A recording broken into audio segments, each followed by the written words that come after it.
बापाच्या तोंडा पुढं माझा कान नेतो म्हणजे बाबा मला थोडं तरी बोलू शकतील. आता मरायला लागला यांचं म्हणणं पैसा सांगतील. तो व्यक्ती गेला, त्याचा मोठा मुलगा त्याच्या तोंडा पुढं त्यांनी कान लावला आणि त्या कानामध्ये तो त्याचा बाप बोलला, आपण सर्व इथं आहोत, हॉल मधला फॅन बंद करा.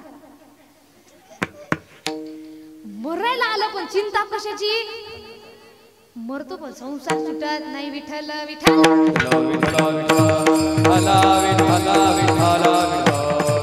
आणि तुम्हाला सांगू का संसार कसा आहे. अरे संसार संसार जसा तावा चुल्यावर, आधी हाताला चटके मग मिळती भाकर.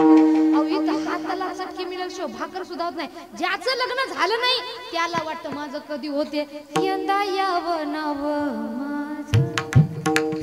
तो म्हणतो साजनीच्या उखाण्यात. एकदा का लग्न झालं तो म्हणतो ये क्या हुआ कैसे हुआ क्यों हुआ. नहीं होना था. ते म्हणतात ना शादी है दिल का लड्डू, जो खाए वो पछताए, जो ना खाए वो भी. विठ्ठल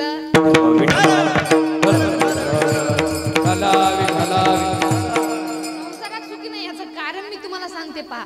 कारण तुम्ही कधी मंगलाष्टक लक्ष देऊन आले ऐकलेत का. मंगलाष्टकामध्ये एक उपदेश केलेला असतो. मित्रा घे वचनासया समजुनी तू पोर नाही आता. काय सांगतात मित्र म्हणून सांगतोय, मित्रा घे वचनासया समजुनी. अरे बाबा तू आता पोर राहिलेला नाही, एक जबाबदारी तुझ्यावर आलेली आहे आणि भोगासाठीच लग्न हे नसून नुसतं भोगासाठी लग्न नाही, तुझ्यावर काही जिम्मेदारी आलेल्या आहेत. या सगळ्या गोष्टी समजून आपण लग्न करायला पाहिजे. आपलं कसं झालं महाराज, लग्नाचे नियम, लग्न हा विवाह हा एक संस्कार आहे, त्या संस्काराला आपण काय करून टाकले विचार करा. मंगलाष्टकामध्ये म्हणतात काय, वाजंत्रे बहु गलबला न करणे. वाजंत्र्याचा जास्त गलबला हा लग्नामध्ये नको. अहो विचार करा, इकडे यज्ञ चालू असतात त्याच्यामध्ये स्वाहा वक्रतुंड महाकाय आपले मंत्रोच्चार चालू असतात आणि बाहेर मित्रमंडळी जाऊ काय खबर की आपले मित्र काय म्हणतात, वाजव. तिकडं गाणी चालू, तुझा जगा ग वाऱ्यावर उडतो. ते म्हणते शांत बाय आणि इकडं आपण स्वाहा. ते म्हणते मुनी बदनाम होई, आपण म्हणतो स्वाहा.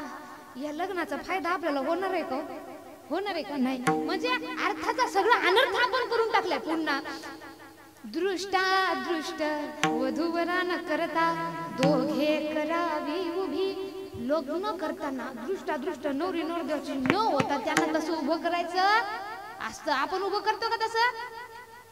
आपला आधीच हातात हात धरून गोऱ्या गोऱ्या घरावरी चढली लाजची लाली गपोरी नवरी आली. इथूनच सुरुवात सगळी चुकतंय ना महाराज.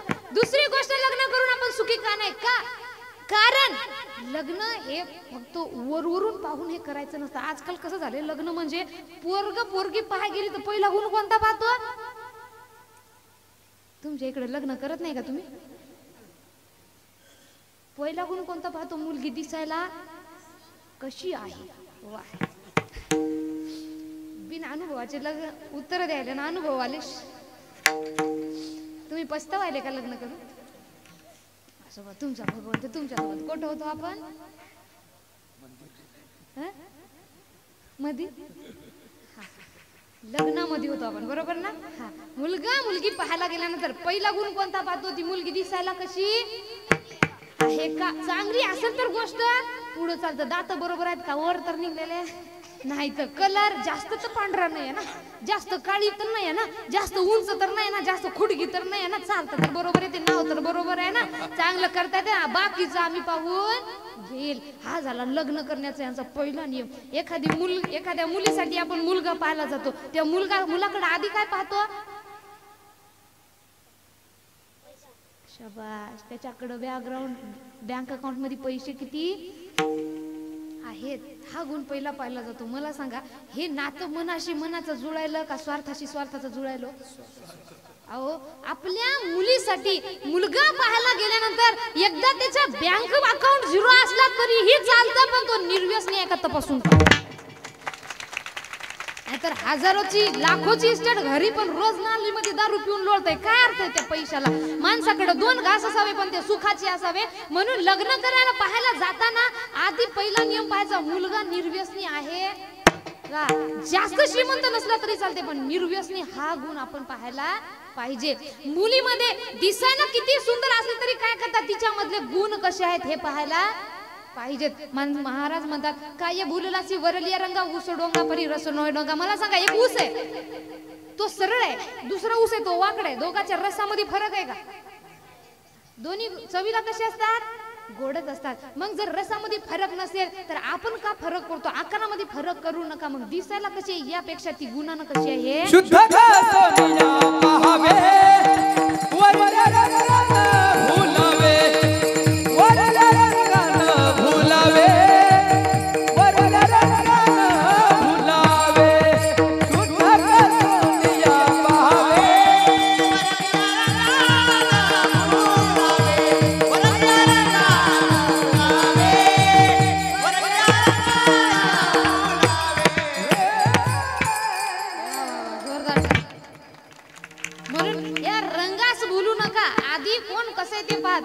एका ठिकाणी फार फजिती झाली. एक मुलगा गेला लग्न करायसाठी. आपल्या आईला म्हणाला, आई वडिलांना सांगितले, आई एकदा भांडे मी घासल पण बायको मला सुंदर पाहिजे.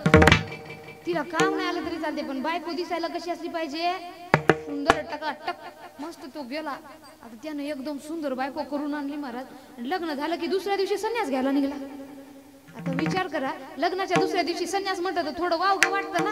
हा, सगळ्यांना प्रश्न पडला, याचं लग्न झालं, लग्नाच्या दुसऱ्या दिवशी हा संन्यास घ्यायला का बरं निघाला असेल?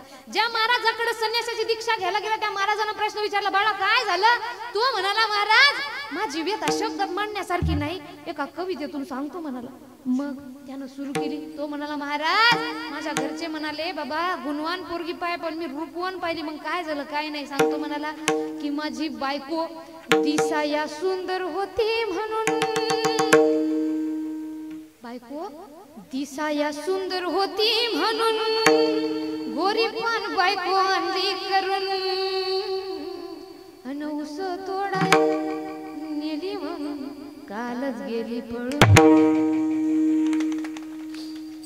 आता दिसायला सुंदर होती म्हणून करून आणली तर ऊस तोडायला काल आणायची, रूपवान आली तर मग घरात ठेवायची ना. अशी फजिती होते. म्हणून म्हणतात वरच्या रंगाला बोलू नका विठ्ठल विठ्ठल.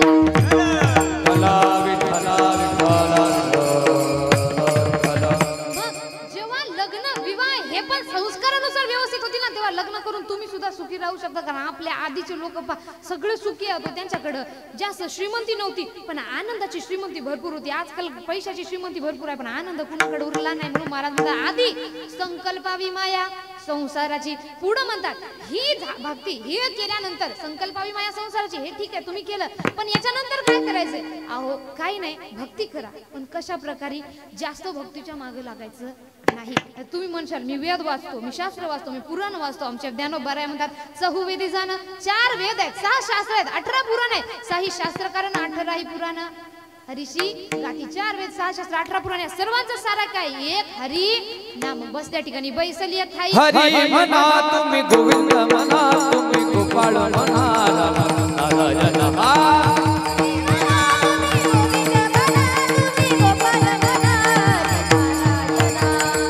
हरी म्हणा तुम्ही गोविंद म्हणा तुम्ही गोपाळ म्हणा नारायण गोविंद गोपाळ हरी नारायण गोविंद गोपाळ हरी नारायण हरी म्हणा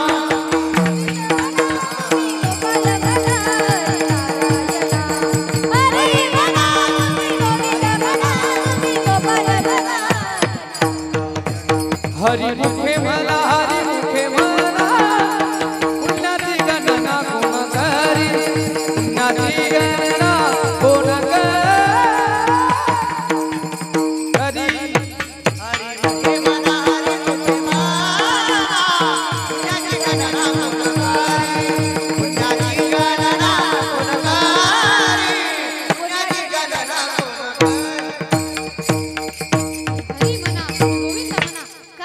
भगवंताचं नाम घ्या. अहो किती सोपं आहे. बैसलिया ठाई म्हणता राम. हरी बोला हरी बोला हरी बोला हरी बोला.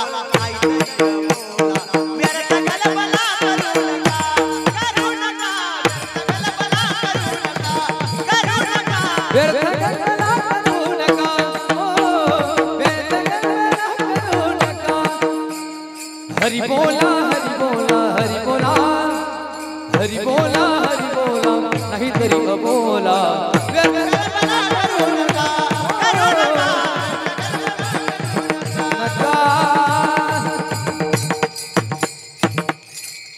वा वा हरी बोला व्यर्थ गलबला करू नका म्हणून मी काय म्हटलं बसल्या ठिकाणी राम राम घेतला तर काहीतरी श्रम आपल्याला लागते का व्यर्थ गलबला करण्यापेक्षा सर्वांनी बोला राम मागची पंगत झाली का जेवण केलंय सर्वांनी का माझ्या नावाचा उपवास धरलाय बोला ना मागचे सर्व राम राम राम किती भाकरी जिरल्या तुमच्या एकही जिरली नाही पण एवढं सोपं असून सुद्धा आपण बसल्या ठिकाणी व्यर्थ गलबला करण्यापेक्षा भगवंताचं नाम घेतो का नाही आपण जर समजा महिला मंडळ खरं खरं सांगायचे दोघी तिघी जणी बसलो तर आपण देवाचं नाव घेतो का आपण काय करतो इकडले तिकडले चाळे काढून कुठं कड्या करायच्या बरोबर ते बी हळू पदर घेऊ घेऊ शेजाऱ्याची पोरगी पळून गेली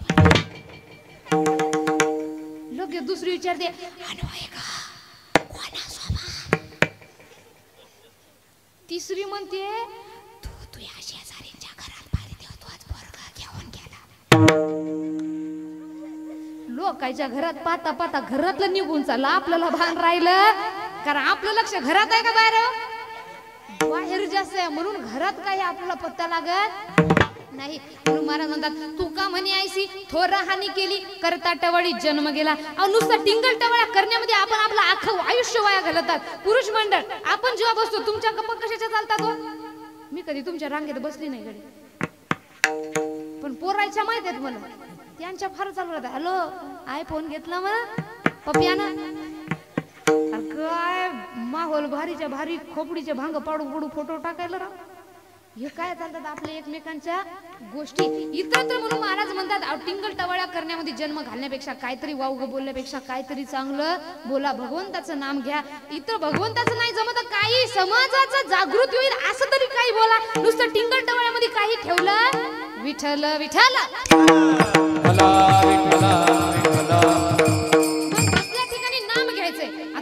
कशासाठी बोलवलंय तुमच्या मुखातून नाम व्हायसाठी मग सर्वांनी हात वर करायचे तुम्ही सुद्धा नाम घ्यायचे सर्व बसलेले हात वर करावं प्रत्येकाला वेगळं सांगू का मी येऊन आता हात वर करा हा फक्त पखवाज वादक सोडून तुम्ही केलं तर आमचं बंद होते हा सगळ्यांनी टाळी वाजवायची म्हणायचंय बोला राधे राधे बोलो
अशा प्रकारे भगवंताचं नाम घ्या. अहो किती सुख आहे. सगळ्यात जास्त आवडे देवासी तो एका प्रकार नामाचा उच्चार रात्रंदिन. भगवंताला कोणता भक्तीचा प्रकार आवडतो तर तो फक्त नामाचा. म्हणून बस त्या ठिकाणी भगवंताचं नाम घ्या. एवढं की सगळं वेदशास्त्र सर्वांनी काय सांगितले नामाचं महत्व. म्हणजे ही काय सोपी भक्ती. आणि ही भक्ती करताना म्हणतात तुम्ही सगळ्यात महत्वाची गोष्ट म्हणजे आहे त्या ठिकाणी समाधानी राहा. त्या भगवंतावर विश्वास ठेवा. भंगाचं दुसरं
तुका मने भावे देवा सत्ता राबवावी. कोणी राबवली?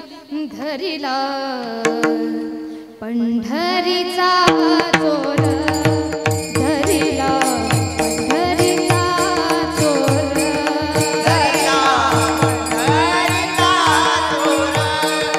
धरीला पंढरीचा चोर. धरा पंढरीचा चोर. गळा बांधून या चोर. धरीला पंढरीचा चोर. गळा बांधून या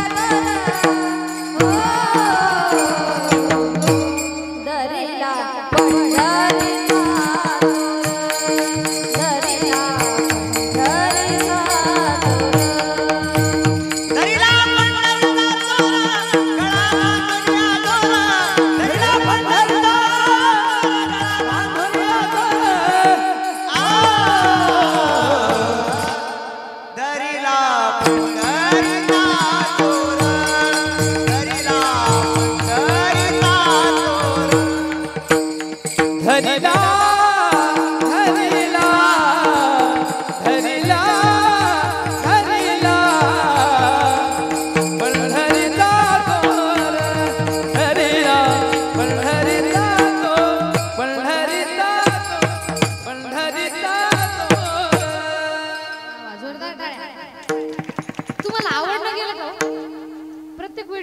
सांगावं लागतं का? किती सुंदर गायन करायले. कधीतरी वाव द्यावं त्यांना, चांगल्या टाळ्या वाजवा. मला सांगा तुम्ही सुंदर भाजी केली, तुमच्या नवऱ्याने खाल्ली आणि त्याची तारीफच केली नाही तर कसं वाटतं? वाईट वाटतं ना? हा, कारण काय वाटतं, प्रत्येकाला वाटतं आपण जे कार्य करतोय त्याचं काहीतरी आपल्याला मोबदला म्हणून पैसा नाही पाहिजे, निदान टाळी तर वाजवा त्यांच्यासाठी. जोरदार टाळ्या. अहो धरीला पंढरीचा चोर, गळा बांधून या दोर. पंढरीचा चोर धरला तो पण कसा? गळा बांधून या, पण ती दोर सात्विक भक्ती भावाची दोर होती, नॉर्मल साधारण दोर नव्हती. म्हणून तुका मने भावे देवा सत्ता राबवावे. आपण आपल्या सात्विक भक्ती भावानं भगवंतावर सुद्धा सत्ता गाजवू शकतो. म्हणून महाराज म्हणतात फक्त तुम्ही तशी भक्ती करा, मनामध्ये समाधान ठेवा. म्हणून की ठेविले आनंदी तैसेची राहावे, चित्ती असू द्यावे समाधान. पुढं म्हणतात की जरी तुम्ही समाधान ठेवलं नाही, वाहिला उद्वेग दुःखाची केवळ भोग नेते फळ संचिताचे विठोबा. से विठोबा रखुमाये, विठोबा से विठोबा रखुमाये, विठोबा रखुमाये, विठोबा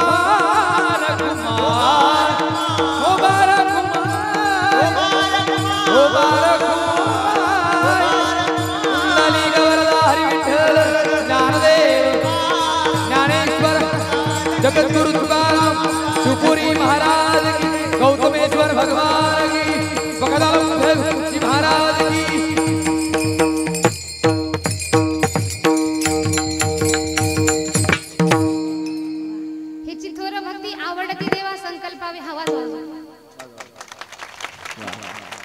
हेची थोर भक्ती आवडती देवा संकल्पावी माया संसाराची ठेविले आनंदी तैसेची राहावे चित्ते असू द्यावे समाधान हीच भक्ती भगवंताला आवडते कोणती संकल्पावी माया संसाराची ही भक्ती करताना ठेविले आनंदी तैसेची राहावे चित्ते असू द्यावे समाधान जसं त्या भगवंताने ठेवले त्यानं जो विचार केलेला आहे आपल्यासाठी तो चांगलाच केलेला आहे मग मनामध्ये समाधान ठेवा पुढे म्हणतात जरी समाधान नाही ठेवलं किती वाहिला उद्वेग किती उद्वेग करून फायदा नाही दुःखाची केवळ त्यांना फक्त दुःख होणार आहे शेवटी भोग नेते फळ संचिताचे संचित कर्मानुसार जे फळ लागले ते भोगावं लागल म्हणजे लागल विठ्ठल विठ्ठल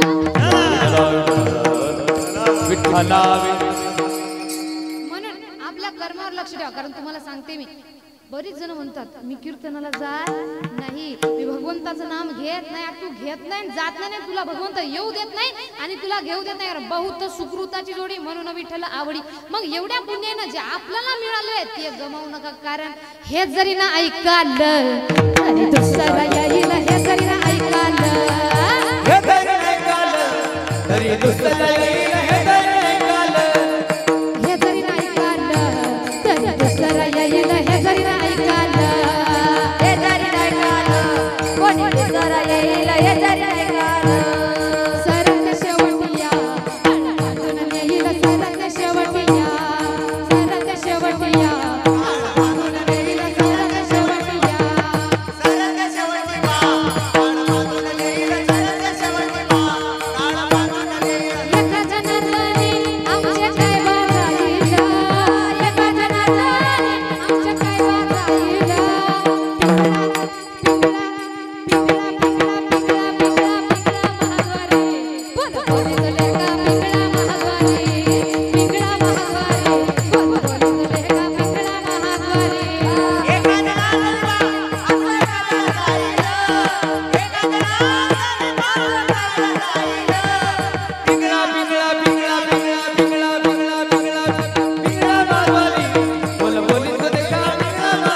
त्यांच्या दोन गाडकडे पाहून वाटतं कुळी कन्या पुत्र होती जे सात्विक तयाचा हारिक वाटे देवा काय त्यांचे मायबाप आपुले हित जो असे जागता धन्य माता पिता ते याची क्या बात आपल्याला वाटतं ना आपल्या लेकरांनी तसं करा वाटते ना पण माय काय मस्त केलो असं म्हणल्यानं होत नाही कितीतरी जन्माच्या पुण्याने आपल्याला हा जन्म मिळालेला आहे मग हा असाच वाया घालू नका विठ्ठल विठ्ठल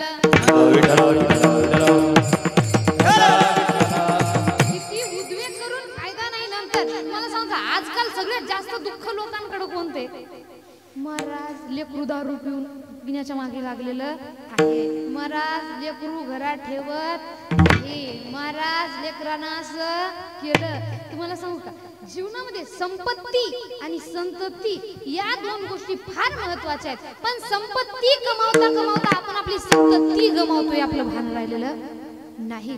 आपण पैसा भरपूर कमावलो पण आपल्या लेकरांकडे आपलं लक्ष आजकाल राहिलेलं नाही. मग अशी लेकरं खेळताना आपल्याला वाटतं माय किती मस्त खेळायला, काय त्याचे मायबापानं पोटातून आणलं ते खेळले का नाही, संस्थेमध्ये टाकले. कोणा संस्थेची लेकर आहे?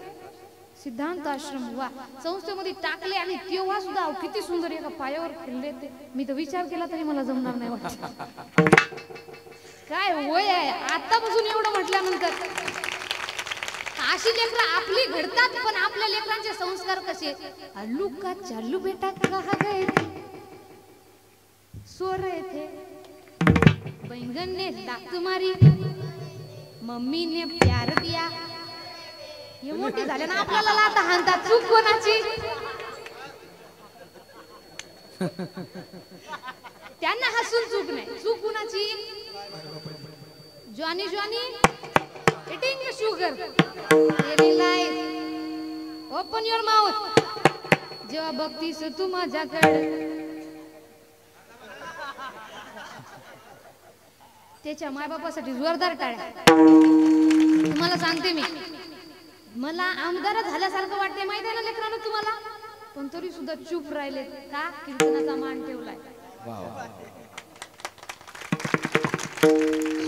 समोर बसलीत आणि डोकं जागेवर ठेवून उत्तर दिलं त्यांनी. मला जेवढं विचारलं तेवढं सांगितलं, जे अभ्यासातलं होतं तेवढं सांगितलं. व्यर्थ आलं तिथं चुपच राहिले. अशी लेकरं पाहिजे तुम्हाला, आपल्या गावाचं भाग्यच म्हणावं लागेल. असं हा विषय आपला नाही. एखादा येतो तो म्हणतो twinkle twinkle little star how I wonder what you are up above the world so high like a diamond in the sky. एखाद्याला विचारलं ना अर्थ सांग बाबा, अर्थ येणार. पण बस माझ्या लेकराला इंग्रजी येते, यामध्ये आनंद आहे. अहो एवढं इंग्रजीचं वारं फिरलंय महाराज. आपल्या लेकराला लेकरानं मायबापाला इंग्रजीतून शिवी दिले ना, त्यांना वाईट वाटत नाही. ती म्हणते माय लेकरू इंग्रजी बोलायला, काय बोलायला ग, ये तरी एकदा पाहून घे. अहो किती आपली मराठी भाषा श्रीमंत आहे बघा तुम्ही. मला सांगा, इंग्रजीतून आंटी कोणाला म्हणतात? काकूला, मावशीला, आत्याला आणि मामीला आंटी, बरोबर?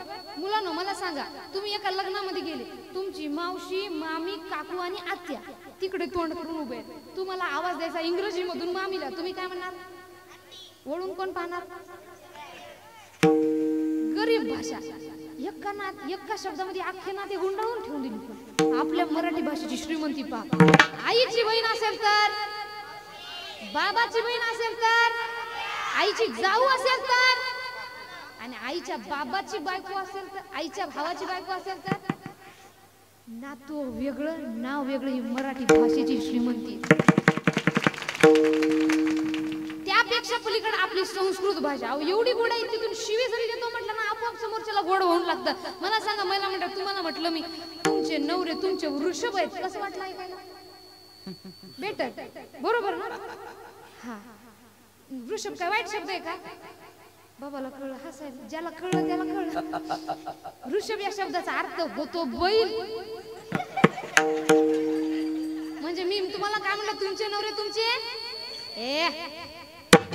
पाप लागते तसं बोलून. विचार करा, एखाद्या महिलेला आपण रागावून म्हटलं तुझा नवरा तुझा बैल आहे ग, किती राग येतो. तेच म्हटलं वृषभ आहे ग, हो माया वृषभ सारखा झालाय चांगला, बरोबर ना? का?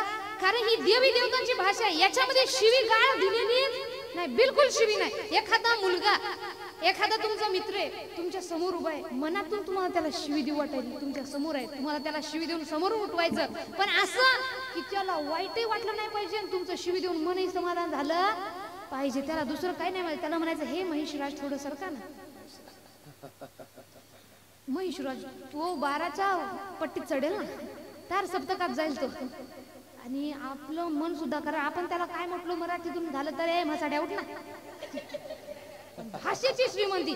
शिवीगाळ केली ना तरी सुद्धा आपोआप समोरच्याला गोड बनवून लागतं. म्हणून माझा विषय हा नाही तुम्ही तुमच्या लेकरांना इंग्रजी शिकवू नका. हे बघा काळासोबत बदला. मुलांनाच नाही मुलींना सुद्धा शिक्षण द्या. मुलींना नुसतं चुरानी मूल सांभाळायच्या मागे लागून मेकअप करायच्या मागे लागून ठेवू नका. म्हणून स्तुती करताना म्हणतात आई गिरी नंदिनी नंदित मेदिनी विश्व विनोदिनी नंदनते गिरिवर विंध्य शिरोदिनी वासिनी विष्णु विलासिनी नुनुते भगवती हे शिति कंठ कुटुंबिनी भूरि कुटुंबिनी भूरि कुटे जय जय हे महिषासुरमर्दिनी रम्य कपर्दिनी शैलसुते मा रम्य कपर्दिनी शैलसुते.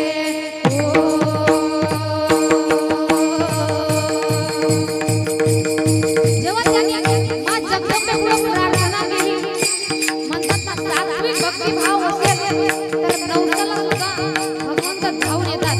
पण भाव सात्विक पाहिजे. आणि त्याच्यानंतर माता धावून हाकेला आली पोटी पुत्र तिला भाग्यशाली नवी नवीची पहाट झाली केला महाराष्ट्र वैभवशाली.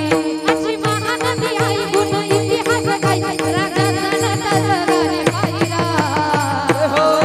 बोला छत्रपती शिवाजी महाराज की रणवीर छत्रपती संभाजी महाराज की.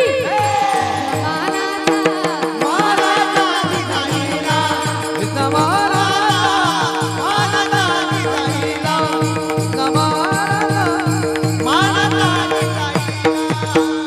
असे छत्रपती शिवराय कसे तर त्यांच्याबद्दल बोलतात अहो त्यांची सोडा त्यांच्या तलवारीची ख्याती काय तर म्हणतात जेव्हा काढायची बाहेर तिची चमचमती धार कशी घुसती कशी घुसती कशी घुसती